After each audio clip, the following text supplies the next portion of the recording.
From exposing Diddy way before his allegations, because P. Diddy be wanting to party, and you gotta tell him no. You got to tell him no. to warning the United Healthcare CEO in advance. There's a guy from Nestle that doesn't think water is a human right. I mean, that guy should be hunt down and yeah, right? Here are 6 times comedians tried to warn us, starting with Cat Williams, who jokingly revealed Hollywood's rampant drug use way back in 2006. Doing drugs in the ATL, the at least excuse himself, go to the bathroom or something. Then Hollywood just do the drugs right in front of you and act like ain't happened. You in the middle of a goddamn meeting. So what we're gonna do is we're gonna do the movie with you, and then we're gonna go back. Did you know that I can see you? You right there, it's on your nose.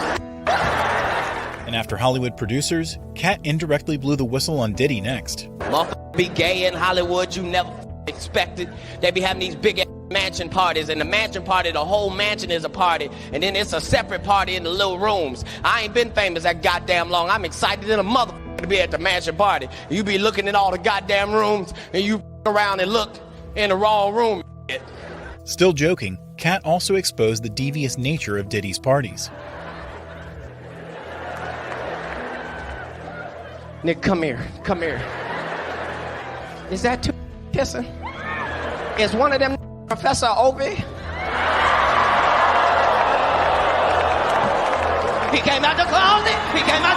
But an even more brutal exposition came when Cat predicted Diddy's arrest months before it happened. Cat's biggest reveal came when he explained how Hollywood Top Shots forced black comedians to wear dresses on TV. And I won't work with Ricky Smiley again unless he's in a dress. Now, what was Ricky Smiley's next movie? Did he wear a dress in it? You bet he did. It's in my contract. And only Cat. Even Dave Chappelle had the same sentiment in his 2006 interview with Oprah. I mean, I'm a conspiracy theorist to a degree. Like, when I connect dots that maybe shouldn't be connected, I don't know. But certain dots, like when I see that they put every black man in the movies in a dress at some point in their career, I'll be connecting them down like, wow, these brothers gotta wear a dress. That's happened to me. And Dave soon recounted his own story. They come in, the writer comes in, I think he's the writer, he's like, Dave, listen, we got this hilarious scene where Martin's sneaking out of jail, so he disguises you as a prostitute. And he put this dress on, and what? No, I'm not doing that. I don't feel comfortable with that. That should have been in the discussion. But, unlike Kevin Hart, Dave had his boundaries set. I'm not wearing no dress, man. I'm funnier than a dress. Just give me something funny to say. I don't need to wear no dress to be funny. What am I, Milton Berle? You know, we're going like this. And then finally he's like, and he leaves. And then like the director comes, Dave, it really would be great if you wear the dress. What is wrong? What is this, Brokeback Mountain in here? So. And Dave's firm decision instantly put the spotlight on Hollywood's lies. Why are they putting us in these dresses? But the minute it was clear, I was adamant. I'm not wearing a dress. I'm not wearing the dress. All right, fine. Think of something else. That comes back 10 minutes later. The whole new scene. Hot damn, how did you write the scene so fast? You know, it's like, so you gotta take a stand. And just like how he warned about Hollywood this time, Dave also had a premonition about cop brutality against black people. Sometimes we want to call them too.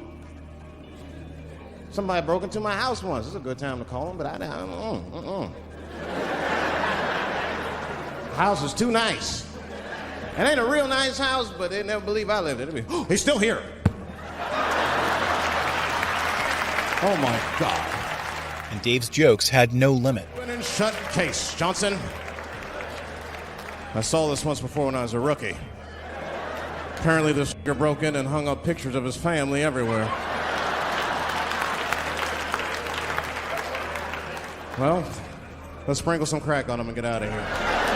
Someone else who also has no limits with his comedy is Bill Burr, who called out Kanye's Nazi transformation years before it happened. That's a direct quote.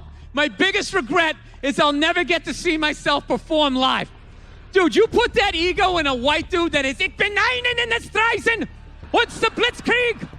What's a superior race? It all started when Bill discovered Kanye for the first time. Early on, she was loving the guy, and I was thinking he was cool. And then one day I saw him do an interview, and he was talking about how great he was, and there was just this look that was in his eye, and it just made me nervous. I'm like, dude, this guy's volatile, man. There's something with this guy. He's making me nervous. This guy is like right on the edge of like snapping, right? He also explained how problematic Kanye sounded. I didn't know it was him, and he was just in the middle of talking about how great he was, and I came walking in, and all I did was hear this and like literally a chill ran down my spine, and I just started thinking like, no! And I turned and I looked before it even registered that it was Kanye. My first thought was, oh, thank God. Oh, thank God. It's just a black guy. Oh, thank God. It's just a black guy. But Bill wasn't finished taking Kanye to the cleaners yet. If that ego, however, had floated down and landed in a blue-eyed white dude, there is no telling the damage that could have been done. You're talking entire civilizations wiped out, worldwide famine, the moon colliding with the earth. Thank God that ego landed in a black guy. And he kept putting the spotlight on Kanye's narcissism. Next time Kanye's going off on himself, I'm telling you, just close your eyes, forget it's him, and really listen to what is coming out of this guy's mouth. He says like I'm a genius. I'm a god. I'm Shakespeare. My biggest regret is I'll never get to see myself perform live. That's a direct quote. Finishing up, Bill dropped one last truth bomb. Dude, you put that ego in a white dude that is Ich bin einen in der Streisen. What's the Blitzkrieg? What's a superior race? Vienna will return to Deutschland first. And it would come true years down the line. That's right. You're not Hitler. You're not a Nazi. You don't deserve to be called that and demonized.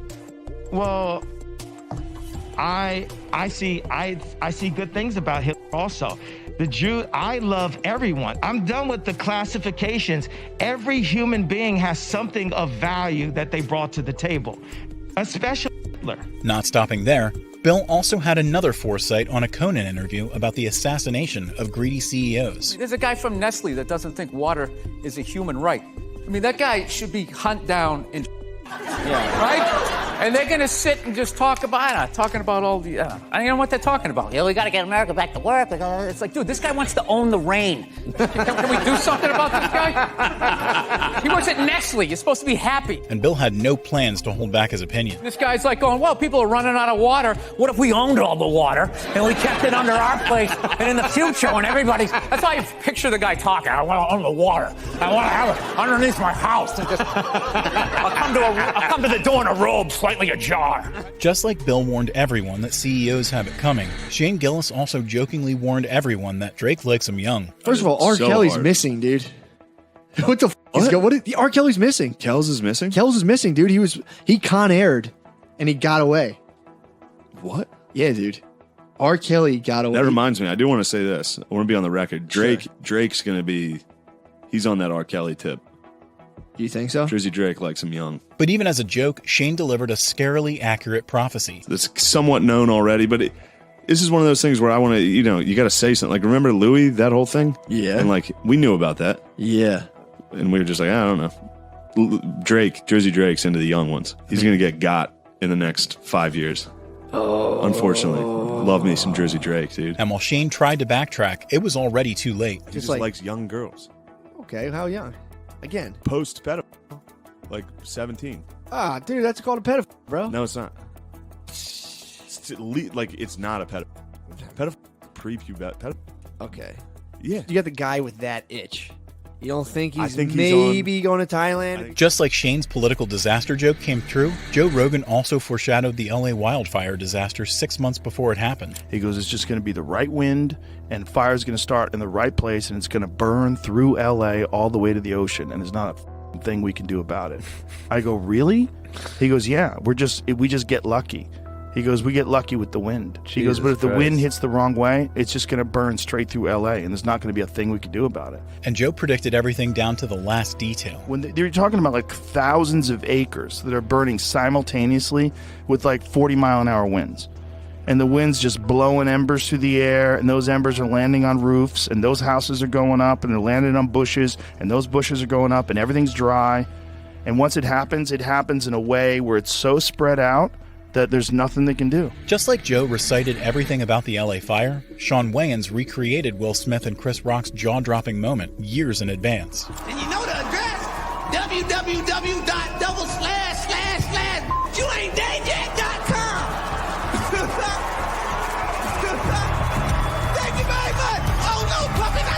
It all started when Sean hosted MTV's awards, parodying as Chris Rock. Well, check your self-esteem at the door, because the rudest comic in show business is back. Give it up for Chris Rock.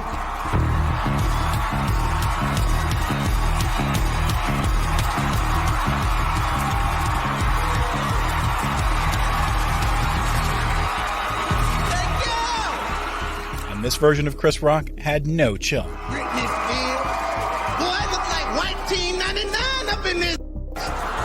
Britney Spears got her new album out, her new song. Oops, I did it again. Oops, she did it again. She did it again, y'all. What the did you do the first time? But as if Britney Spears wasn't enough, Sean also took shots at P. Diddy. And how could you mention rap without talking about my man P. Diddy? P. Diddy, Sean John, Sean Puppet Cone. Got in a little bit of trouble this year, huh, Pup? Got in some trouble. Went out and hired Johnny Cochran.